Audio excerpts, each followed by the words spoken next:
Olá, estamos aqui para a produção de mais um podcast do Mundo Centro-Europeu.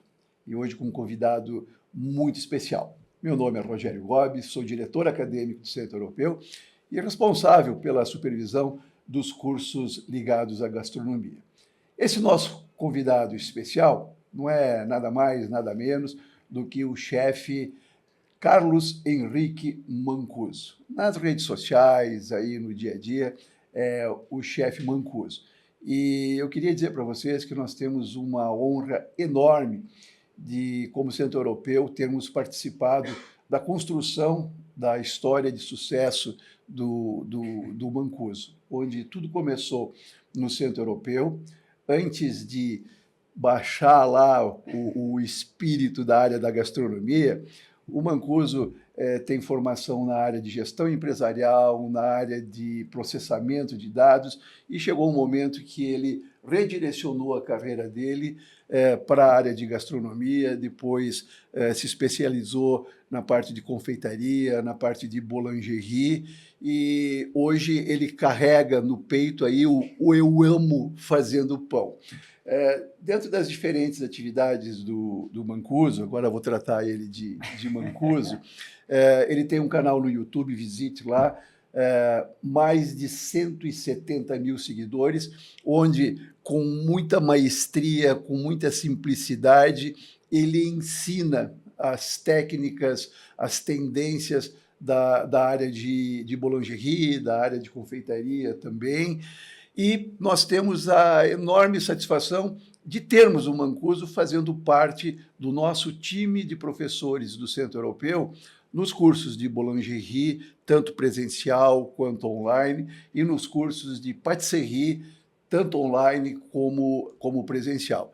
Então, Mancuso, meu amigo, eu tenho muita satisfação de tê-lo aqui. E hoje o papo não tem roteiro, por mais que tenha folhinha aqui na frente. A gente vai procurar bater um papo muito agradável para a gente falar um pouquinho sobre tendência, falar um pouquinho sobre técnicas, falar um pouquinho sobre mercado, as experiências do Mancuso nessa área.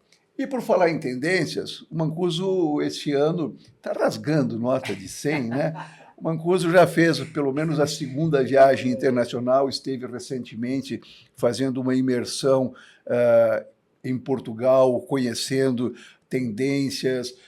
Antes de Portugal, ele esteve em Paris, mais precisamente. Também ele poderia dizer que é um profissional que investe na sua profissão para poder trazer esses conhecimentos, essas experiências para o seu trabalho, seja no seu canal no YouTube, para os seus seguidores, seja para dentro da academia, dentro da sala de aula. Então, Mancuso, falando em tendências, um pouquinho destas viagens que você fez, e fica à vontade para complementar o currículo aí, falar um pouquinho mais, mas assim, a primeira bola que eu queria levantar contigo é sobre essas tuas viagens, o que você viu lá fora, tá? Mas pode complementar aí o teu seja bem-vindo. Seja bem-vindo ao Centro Europeu. Né? Pessoal, muito obrigado, é com grande alegria e honra que a gente está aqui conversando, né? Claro que a gente tem 2 microfones hoje, mas a gente sempre troca essa conversa, esse assunto que a gente está tendo. Então, Rogério, é muito legal, fico muito feliz. A gente tem mesmo a formação dentro da Escola Centro Europeu e isso ajuda muito com que a gente entre na sala de aula com uma certeza de que é isso mesmo que a gente quer da vida, né? O Rogério comentou, claro, como que foi, a gente trabalhava num banco, tudo, e aí, de repente, a gente resolveu trabalhar com a gastronomia. E aí, quando eu fiz o curso de chefe de cozinha na Escola Centro Europeu, eu achava que eu já estava pronto. Daí, esse cara, Rogério Gomes, que falou para mim assim, cara, você tem que mochilar e ver o que você mais gosta na gastronomia, para ver se depois a gente consegue trabalhar aqui e tal. Claro que eu fiquei bravo quando ele falou isso. Eu sou culpado. Eu já queria trabalhar na escola. E ele falou, não, cara, você vai, precisa. E aí, nessa história de entender o que a gente gostava ou não, que veio a panificação por uma oportunidade. Eu gosto muito de falar isso. Eu trabalhava para uma empresa que era equipamento de gastronomia e panificação E numa dessas convenções eu percebi que tinha 10 chefes de cozinha e tinha 2 padeiros. Aí eu falei, cara, se eu quiser uma rentabilidade melhor e mais rápida na gastronomia, por que eu não vou para a padaria? E aí eu lembrei de você falando que eu teria que me especializar. E aí foi isso que eu fiz. Aí meu network foi padaria, meus vídeos, meus livros. E aí surgiu a possibilidade de um dia eu substituir um professor na escola. E aí a gente está aqui, a gente não saiu mais, a gente tem a essência do Centro Europeu, né? Algumas coisas mudam, mas a gente veste a camisa mesmo, porque a gente acredita em quê? Na gastronomia. A gente acredita na técnica. Né? A gente conversa bastante sobre isso. Verdade. A gente não passa receita. A receita está por aí, está no YouTube, está na internet, mas a gente faz o aluno entender o que é aquela situação. Isso me deixa muito feliz, que eu fui formado dessa maneira, com chefes clássicos, né? José Serra, Dirceu Félix, e isso não tem como eu não ser assim hoje. Então, só para aproveitar contextualizar isso e me apresentar, essa transição, ela existe, pessoal. Ela é possível você ser feliz cozinhando, ser feliz. Tem muito dentista que não aguenta mais ser dentista, tem muito advogado que não aguenta mais aquele ramo e gostaria da gastronomia. Faz uma transição, faz um curso, entende o que é. Tenho muitos amigos que começou, chefe, a fazer curso. Eu chamo de chefe, tá? Começou a fazer curso e no meio falou, eu vou continuar como advogado, porque eu entendi que a gastronomia é mais pegada do que eu imaginava. Então, isso me deixa muito feliz, essa sinceridade que a gente passa, né, aqui na escola. Então, muito obrigado. Pela visita e também pela oportunidade de a gente conversar aqui. Você é sempre muito, muito bem-vindo. Muito obrigado, chefe. Eu sinto isso mesmo. Sobre tendência, é muito legal. O que você comentou é real mesmo, sobre o investimento na nossa carreira e no nosso conhecimento. Porque cada vez que a gente vai lá... Porque a escola é o ponto de partida, né, Mancuso? Exatamente. Onde tudo começa e aí as portas, janelas e porteiras começam a se descortinar. Exatamente. E eu, na medida do possível, quando posso conversar com os nossos alunos, que ela é uma espiral, né? Então não tem um momento que vai acabar, a não ser que você não quero mais. Mas se você quiser continuar, né? Existe então a escola só deu aquele empurrão, mostrando para você as perspectivas, os caminhos, porque a partir daí, como qualquer escola, não é só no Centro Europeu, não é só não é na escola de medicina, não é na escola de engenharia, do jornalismo, quer dizer, a escola te deu aquela fundamentação para que você te ensinou a caminhar com as próprias pernas. Chefe, e você é um exemplo, né, disso. De que existe essa formação. Exatamente. Né? E aproveitando o gancho, o que acontece hoje dentro da sala de aula? Quando um aluno vai num curso de boulangerie, aí ele tem acesso ao ensino, mas ele tem acesso à consultoria do Mancuso, consultoria do Lucas, consultoria da chefe Ana, consultoria... Por que consultoria? Porque ele está dentro da sala de aula. A hora que ele fala para mim, chefe, legal sua aula tal, mas qual o equipamento que eu compro? Essa consultoria, chefe, ele não conseguiria ir em outro lugar, a não ser que ele investisse ou... Quando está dentro da escola, é isso que acontece. Porque é em função do perfil dos professores, como é o seu caso, perfeito, né, que você está atuando, né, seja no Brasil, seja fora, está conhecendo as tendências, o que está acontecendo, aprende com os erros e pode ensinar os atalhos para os alunos. Isso é muito importante. Então, é muito bacana isso que você está falando, porque foge daquele contexto acadêmico. Né? Você até falou, a gente não ensina receita. Né? Então, dentro de uma escola que quer fazer uma formação do profissional, vai ensinar as técnicas, vai ensinar, ajudar a forjar, eu sempre digo, ajudar a forjar o futuro profissional, ensinando também o que não deve fazer e trazendo para dentro da escola, coisa que eu sei que você... Esses profissionais que você acabou de citar, que fazem parte do nosso time, todos nós já erramos. Agora a gente traz para dentro da sala de aula, né? Não faça isso. Né? Essa consultoria. Exatamente. Esse caminho está asfaltado. Você quer por aqui? Legal. Eu não vou destruir seu sonho. mas por aqui a gente tem uma resposta melhor. É. E aí o aluno confia na gente e voltando assim, a escola é o começo mesmo, porque hoje eu tive aula com 19 alunos que têm o meu contato. E aí o aluno ficou meu amigo, ele sente essa amizade formada dentro da escola. Então ele pagou o quê? Ele pagou a aula? Ele pagou os insumos? Não, ele pagou a vivência, ele pagou a experiência, ele pagou... Quando um aluno, chefe, só abrindo um parênteses, tá? Quando o aluno fala assim, eu vou levar esse pão embora porque eu paguei por esse pão, a gente fica muito chateado.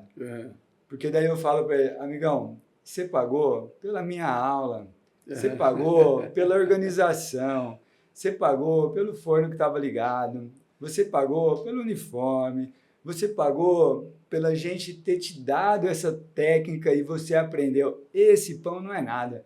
Esse o pão está no pacote. Acha, esse pão você pode levar, você pode ir embora. Porque se você pensar assim, amigão, não vai dar certo. Não vai rolar. E a gente dá risada porque a gente sabe disso. Mas a hora que o aluno fala assim, eu paguei, eu falo assim, não, amigão, você não pagou aí. E você pode acreditar, chefe, tem cliente que eu não quero falar com ele pelo valor que for e tem cliente que eu falo de graça. Exato. Então, essa energia quando na gastronomia... Essa química. Eu falo na gastronomia porque eu sei que a gente tá alongando a conversa. Não. Mas assim, ó, quando o cara... um bate-papo mesmo. Mas quando o cara chega para mim e fala assim, chefe, nós estamos aqui na aula de croissant, mas os meus pães para hambúrguer, isso, mas os meus pães para hambúrguer, ele está enrugando depois que eu tiro do forno. O que pode ser? Se ele faz uma pergunta, vou fazer uma brincadeira agora, se ele faz uma pergunta dessa para um advogado, uma pergunta assim, o que eu posso fazer na separação, né?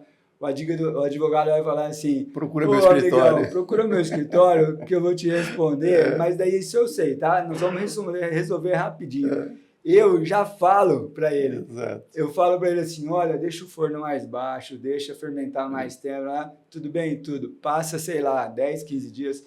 Chefe, você mudou minha indústria, muito obrigado. Eu falo, muito obrigado. Exatamente aí, esse cara, relacionamento, né? Esse pagamento, essa sinergia a gente nunca... não tem, exatamente. Não tem. Então, vamos lá. Resgatando, tendências, as tuas viagens. Lá, e legal, agora, chefe. Recentemente, eu sei que você esteve numa das maiores feiras da indústria de panificação da América Latina, FIPAM, representando, inclusive, parceiros. Estou falando, esse cara agora está rasgando nota de 100. Então, ele é meu empresário também, por isso que ele está falando. Então, conta um pouquinho em termos do que está acontecendo lá fora, mais recentemente, essas duas viagens que você fez agora nesse ano, a feira que terminou, acho que a questão de menos de 60 em julho, né? 60 dias. E o que a gente pode falar lá de fora, né, do que nós não estamos fazendo aqui, ou podemos aprender um pouco mais com eles, e do que a gente viu, né, você especificamente, eu infelizmente não pude estar na feira, de tendências no mundo da panificação, da bolandinha. Chefe, eu vou falar como uma pessoa que está envolvida. Isso. Então, assim, eu não vou falar porque também não é minha área, assim, não vou falar de equipamentos mais modernos, não vou falar Mas de... fique à vontade. Não, eu não quero falar, porque o que eu quero falar, assim, o que eu vejo lá fora, tanto na França quanto em Portugal. Portugal foi uma experiência, né, que eu fui convidado para dar aula no hotel. A gente, na nossa humildade, e você conhece a gente há 17 anos, né? Então não é pouco. Então, assim, aquela brincadeira assim, você já foi dar aula na Europa, num hotel 5 estrelas, desenvolver um pão para um hotel? Aí eu posso falar, eu fui, mas eu não tive ideia de que era tudo isso. Certo. Eu fui convidado para fazer pão num hotel. E aí eu cheguei lá, tinha um workshop, tinha 20 pessoas esperando a minha aula, esperando para desenvolver um pão para o hotel. Por quê? Porque eles queriam amor na situação. Eles têm a melhor farinha, eles têm a melhor situação, mas os pães lá não são modelados no carinho que talvez a gente tenha, que talvez a França tenha. Eu falo talvez para não... Certo. Né? Então, assim, ele chegou para mim, o chefe de cozinha, eu quero um pão bem feito, e eu quero amor no pão, que é o que você prega na sua rede social, o que você faz, e a gente sente você falando isso. Chefe, quando eu cheguei lá e fiz o pão, e claro, a gente se envolve com a cozinha, tudo, eles ficaram maravilhados com o nosso jeito. Por quê? Porque o brasileiro é do toque, o brasileiro é aqui que vocês estão comendo, então eu vou comer aqui também, eu vou sentar na sarjeta também, e depois a gente vai para lá. O cara falou assim, chefe, nenhum professor comeu no refeitório com a gente. Ó só, cara. E você fez isso, mas eu não tinha ideia de onde eu poderia comer se não fosse no refeitório. Então, assim, quando a gente fala de tendência lá, o que eu enxergo? Respeito ao processo e respeito aos ingredientes. Certo. Ponto. Eu não fui lá atrás de receita. Não tinha nenhuma padaria que eu olhasse e falasse assim, nossa, esse pão é diferente. Eu precisava ver a receita desse pão. Não, eu fui numa rede de croissant e falei, como que eles conseguem atender tantas pessoas ao mesmo tempo com o mesmo padrão? Porque daí eu não fui um dia, eu fui em 2, 3 dias. Para identificar o processo. Para identificar o processo, chefe. Aí eu vi que tinha 3 turnos, daí eu vi que fazia isso. Claro que a gente não chega lá, ô amigão, como é que você faz? Claro. Você vai um dia, olha, finge que faz não tá nem aí. Daí depois pergunta, eu fui naquela rede de croissant, aí a primeira coisa que o cara fala, aquela rede, caramba. Aí pronto, aí eu sei que eu estou no caminho da minha pesquisa. Né? Porque para mim é uma pesquisa, é uma viagem, eu estou me divertindo tudo, mas é uma pesquisa para entender isso, certo? Sabe? Quando a gente senta num restaurante... Então, as tuas viagens, você tem o objetivo, o olhar maior, não é nem tecnologia, é identificar processo. Isso, chefe. Assim, as minhas viagens, eu acordo devendo... Olha que engraçado, eu estou devendo conteúdo para a rede social. Em que sentido? Eu vou viajar para mostrar para as pessoas o que está acontecendo no mundo da panificação. E assim, eu começo o vídeo, né? A família fala que eu tenho um jeito engraçado e tal, porque daí eu pego o celular e estamos aqui na padaria tal. Eu entro falando normal. E aí eu não quero saber quem está do lado, se eles estão me ouvindo, se não estão me ouvindo, porque eu quero passar para o cara que está afim daquele assunto, eu quero mostrar assim, não é o dinheiro, não é a farinha melhor que vai fazer o seu pão. É você respeitar o tempo do pão. É você respeitar o tempo. Então, assim, eu já comi doce que era lindo, maravilhoso. Comi, que eu digo, experimentei. Em loja muito famosa, né? E não gostei. E já comi nos arredores de Paris, que é onde a gente come mesmo. É o berço. O seu melhor croissant, desculpa, não vai ser na frente do Louvre. Vai ser numa padaria que o francês frequenta. Vai ser numa padaria... Mas isso depois de ir várias vezes, claro. Mas essa pesquisa, chefe, assim, quando a gente fala de tendência, qual que é a tendência na França? É fazer melhor. É fazer bem feito. Uma ou outra padaria faz alguma coisa mais moderna. Então, te interrompendo sem interromper, porque esse processo a gente tem percebido no Brasil. Né? Eu sempre faço, às vezes, alguma analogia. Nós temos o curso também de sommelier, e onde nós temos a grata satisfação e sem pretensão alguma, a gente ajudou a mudar a forma em sommelier de se consumir vinho em Curitiba, no Paraná, ensinando as pessoas a respeitar o vinho. E eu tenho observado isso na panificação, e eu acho que daí vem de encontro ao que você está falando, Mancuso, que cada vez mais as padarias da portinha aberta, né? Não com um portfólio lá, com um cardápio de 50 pães. Ele se especializou em venoceri e 2 tipos de pães artesanais. Um pão italiano, um pão com fibras, enfim. E fazem fila para consumir aquele fila pão. Na chuva. Exatamente. Né?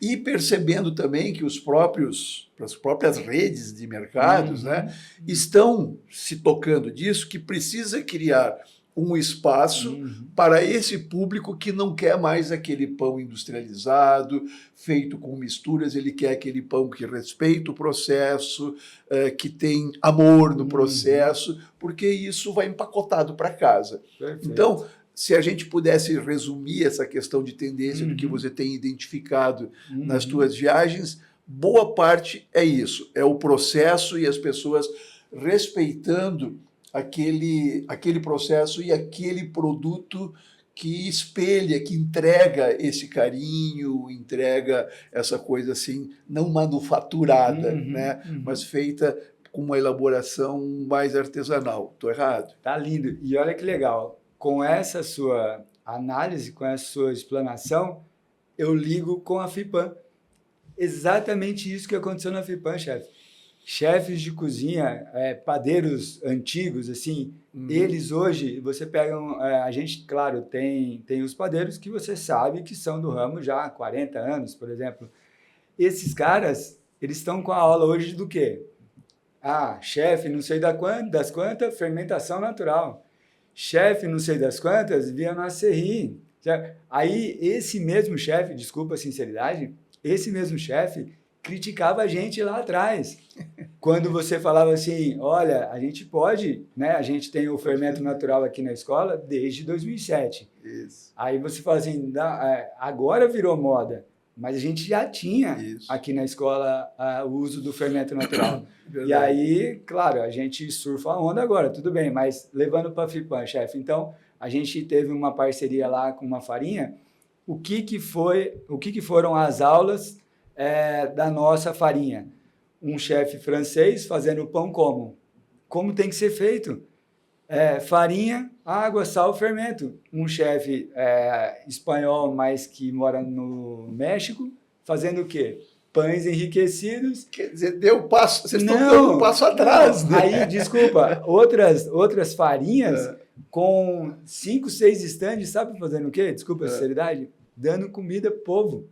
Porque não gerava negócio. Exato. Porque não gerava, ele falava assim, vem comer pastel aqui, vem não sei o que aqui. Aquele handmade, aquele feito, né? A gente ficou, esse que está atraindo a gente mais. ficou com uma esquina, a outra farinha que também está no mercado, muito legal, ficou com uma outra esquina na FIPAM, com aula o dia inteiro. Então, com aula com especialistas, chefe, eu juro, com especialistas só nesse tipo de panificação. Aí você vai me perguntar assim, mas vocês estão falando aí, mas a panificação em grande quantidade, a gente precisa, ninguém está falando que o supermercado... Ninguém está afirmando que o nosso pão francês vai desaparecer, sim, chefe, vai continuar o belo francesinho do café da manhã. O cara pergunta para mim assim, o pão congelado francês que estão vendendo bilhões, que todo mundo... Está errado? Não, está certo. Bem feito, está certo. Ele tem que ser bem acabado. Vende num posto de gasolina o melhor pão francês. Para mim, eu como padeiro, não me sinto prejudicado. Se ele está fazendo um pão bom, ótimo. Se todo mundo está comprando, lá em Presidente Prudente tem uma rede de postos de gasolina que ele mora em Presidente Prudente. Isso. Dizem que é o melhor pão francês da cidade. E é um pão francês congelado. Só que o que aconteceu ali? Voltando a falar, eu sei que eu falo muito disso. É o processo. É o cara que descongela certo, é o cara que usa o forno certo, é o cara que... Então, voltando... Usou o fermento correto, respeita o fermento correto. Isso, aí voltando à FIPAM, a gente tem isso que você falou, assim, é engraçado hoje, a gente sai de casa para comer comida caseira. Aí você fala, você tá louco? Eu estou em casa, eu saio para comer comida caseira, né? E é isso que a gente procura, o quê? É uma verdade. Desculpa a comparação e alongar. Outro dia eu estava no cardiologista, aí eu falei, caramba, que legal, né? O cara estudou, tá atendendo esse monte de gente, que legal para ele e tal. Aí em 10 segundos eu falei assim, mas ele precisa comer pão. E sou eu que faço. E aí eu estou aqui para ser atendido por ele, só que ele também. Então todo mundo ganha. Então é isso Carlão, aí, chefe. O brasileiro aprendeu a comer pão. Vamos lá, olha que legal. Não só comer pão. Consumir, mas eu acredito que... a valorizar. Isso, mas porque a gente via algum tempo atrás, né, um pão de fermentação natural, lindo, quanto? R$ 35. Meu Deus! Né? Aí não está vendo esse processo. Como é que, nessas tuas andanças pelo Brasil, esse trabalho que você faz dentro das padarias, prestando consultoria, como é que você está vendo essa mudança? Tá. Eu vou falar, tá, legal. Eu vou falar do que acontece comigo, tá? Não tem preço. O que é não tem preço? O cara pega o carro, vai lá e pega o pão que ele gosta, que ele tem uma digestão melhor, que a mulher dele gosta. Chefe, às vezes a gente está lá na padaria e é um empório.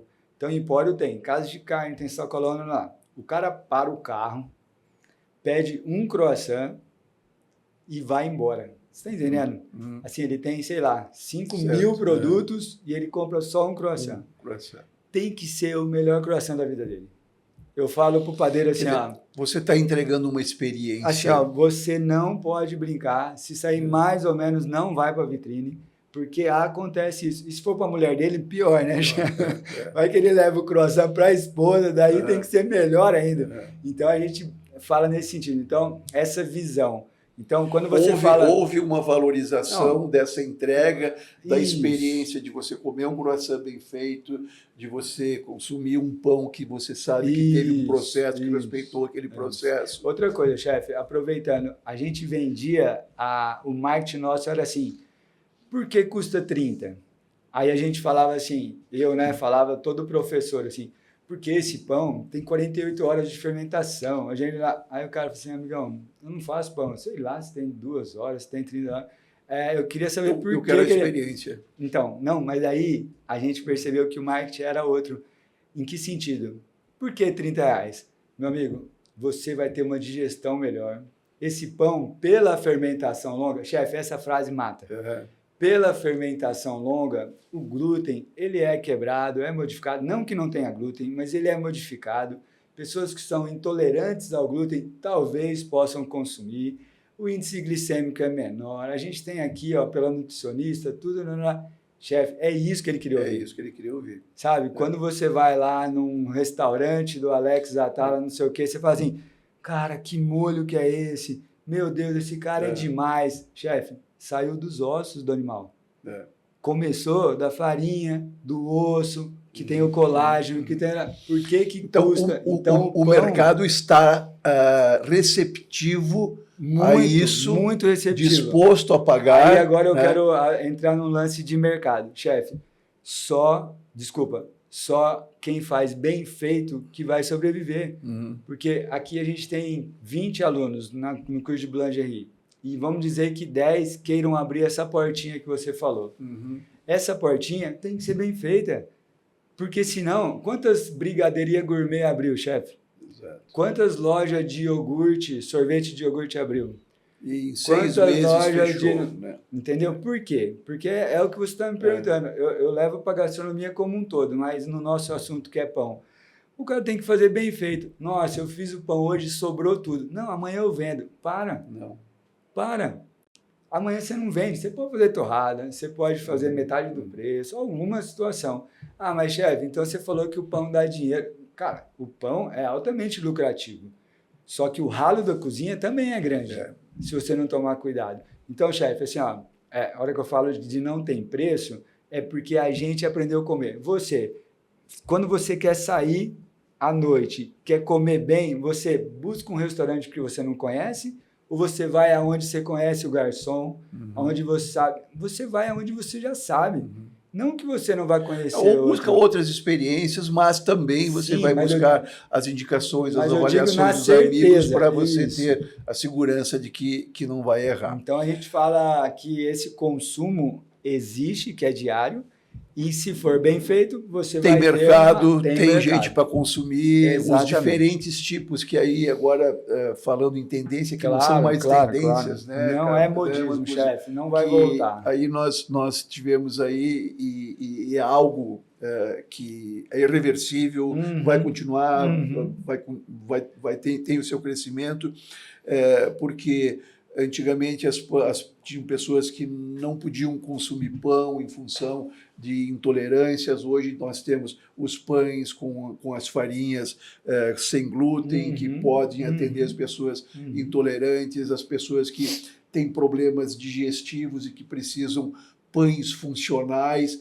Então, são diferentes nichos de mercado que surgiram para a área de vocês, para a área de quem está ingressando. Então, você não precisa hoje ser o padeiro convencional. Você tem essas oportunidades de se especializar, me corrija se eu estou errado, se estiver errado, de se especializar em determinados nichos de mercado e entregar algo que tenha esse amor, tenha todo esse composto, né? Respeite o processo, tenha esse amor e que atenda àquela tua necessidade. Eu tenho intolerância, eu preciso de um pão funcional, eu sou vegano, eu não posso consumir absolutamente nada que tenha procedência animal, e você está se especializando nesse tipo de entrega. São mercados que estão surgindo. Vou citar um exemplo na aula de ontem, olha que legal. Um aluno falou, chefe, um menino novo, chefe, tem uma padaria junto com a minha mãe. Eu não sei como eu vou fazer, eu não sei como eu faço, porque eu não consigo pegar esse conteúdo e levar para os padeiros que estão lá, porque eles não estão aceitando esse conteúdo.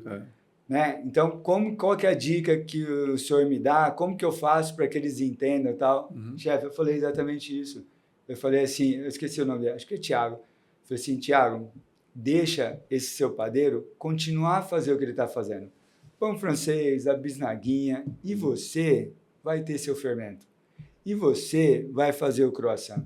E você vai fazer o pão especial. Se ele quiser aprender... Vai fazendo pelas beiradas, né? Se ele quiser aprender, opa, seja bem-vindo.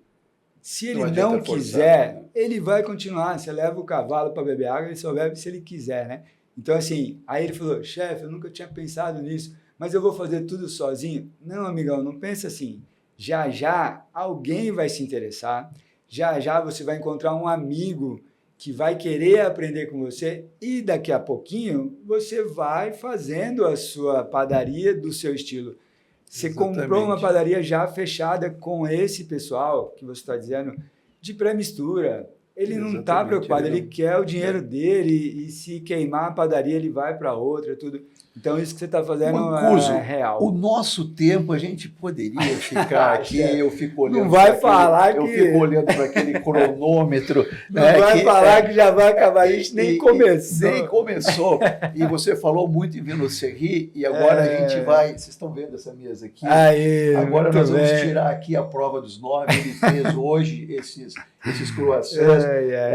Enquanto você vai falando sobre a arte da Vinocerie, o que é Vinocerie, para as pessoas entenderem, eu vou abrir um croissant desse. Olha os pontos, eu posso abrir? Não, claro, vai sujar tudo aí. Eu vou abrir para eles entenderem o que esse é recheado, cuidado. Não, o que não é recheado. Esse é tradicional, esse aqui é mais legal, se você abrir, porque ele é bicolor, é muito legal. Usar o véu dele, esse aqui. Mas na mão pode abrir, claro. E você vai falando o que é a arte da Vinocerie para a gente ir finalizando o nosso podcast. Já vamos finalizar. Eu vou mostrar para essa câmera aqui. Ó. Muito bem, olha lá. É claro que a gente fez hoje de manhã e já está... Mas olha que legal. Legal. Essa eu não consigo me concentrar aqui. Dá uma olhada nisso. Muito bem, olha que legal. Olha que legal. Isso. Pessoal, enquanto ele fala, eu vou provar essa coisa aqui. Pessoal, essa resposta aqui que a gente teve, né? A Vinocerie é uma situação, claro que a gente pode se alongar, mas é uma característica de produtos que possuem uma quantidade de manteiga maior, uma quantidade mais macia, e ele tem esse nome de Vinocerie, que são produtos oriundos da cidade de Viena, que foram para Paris numa época de 1837, e um cara começou a trabalhar com alguns produtos e os parisienses falaram, mas que pão que é esse, macio e tal? É o vienense que está fazendo isso. E aí ficou Vinocerie. Na nossa aula, no nosso processo, são pães com as características da massa folhada, da massa semi-folhada e do brioche. A gente dá essa aula de croissant e é muito legal, agora fazendo mesmo uma propaganda da nossa aula. Atende, todos esses produtos, eles são... Isso, e a gente tem o foco aqui na escola de ensinar em 3 aulas, né? Em 3 aulas não, em 3 momentos, esses tipos. Olha que legal, a gente fica 2 dias preparando a massa do croissant? Não, a gente fica 3 dias com 3 técnicas, olha que legal. A gente, por exemplo, para a turma de patisserie, que não faz pão, a gente aprende como faz pão, que é a massa, a gente aprende como que é a técnica da massa folhada e quando a gente modela nesse formato, a gente tem o croissant. Então, o aluno tem 3 técnicas em 2 dias. Exato. Aí ele olha, chefe, mas... Então, esse aqui é um pão? Esse é um pão? Se eu colocar numa forma, virou pão? Muitos alunos ontem, chefe, colocaram o pão na forma e fizeram o pão em casa. Porque eles entenderam que a gente está falando de técnica. E isso me deixa muito feliz. Exatamente. E aí, depois que a gente coloca a manteiga para fazer a laminação, ele vira uma massa semifolhada. E depois que a gente modela, vira croissant. Eu sei que é o tempo, mas rapidinho, assim. A gente tem que ensinar isso, pessoal. Sabe por quê? Tem muito aluno que sai daqui, entrega o currículo e fala assim, ó, fiz aula de croissant. Aí o cara assim, opa, que legal, prepara para mim uma massa semifolhada que eu vou colocar queijo e ervas e tal, e eu já venho aqui, já... Aí o aluno que não está preparado, ele fala assim, mas eu não sei fazer massa semifolhada. Daí o cara falou assim, ué, mas você não está falando que sabe fazer croissant? Ah, não, croissant eu sei. Meu, aí ele cai num descrédito, chefe. Então, por isso que a gente... Que você voltou a falar, né? Falou e insistiu, o processo. Entendeu? Por isso que a gente fala que é a técnica do pão, entenderam? Agora a técnica da massa semifolhada e modelando croissant. Nisso, o aluno, volta a dizer, respeitando o processo. Tem segurança. Mas o aluno, chefe, é a nossa meta, cara. Exatamente. A gente sempre conversou com isso. A nossa meta é assim, ó, que o aluno saia cansado, mas ele fala, realizado. Eu aprendi. Isso é a nossa meta. Quando a gente tem situações que 5, 6 receitas e o aluno sai, eu não aprendi nada, isso deixa a gente muito chateado. E não é a ideia de quantidade, é a ideia de entregar técnica com qualidade. Nunca foi, chefe, nunca foi, é isso aí. Carlos Henrique Mancuso, a gente poderia ir até amanhã, trocar o café aqui. No outro dia a gente fez um podcast sobre vinhos, brindamos aqui com um vinho para finalizar o nosso podcast. E hoje nós vamos fazer o seguinte, a gente vai brindar, você vai pegar aquele outro, ou quer pegar um outro croissant, e a gente vai brindar, o pessoal da produção ali tá babando, vai sobrar um pouquinho para vocês aqui. Já sobra. Então, saúde. Saúde, a Viennoserie. Carlão, mais uma vez, muito obrigado por estar conosco. Prazer e honra é minha. De tê-lo aqui participando, fazendo parte do nosso time de professores. É isso aí. Felicidade. E a gente se encontra, vamos ter o 2º capítulo do podcast Mundo Centro-Europeu com Carlos Henrique Mancuso. Esperamos que vocês tenham gostado. Tá? Adorei. Valeu, beijo, tchau.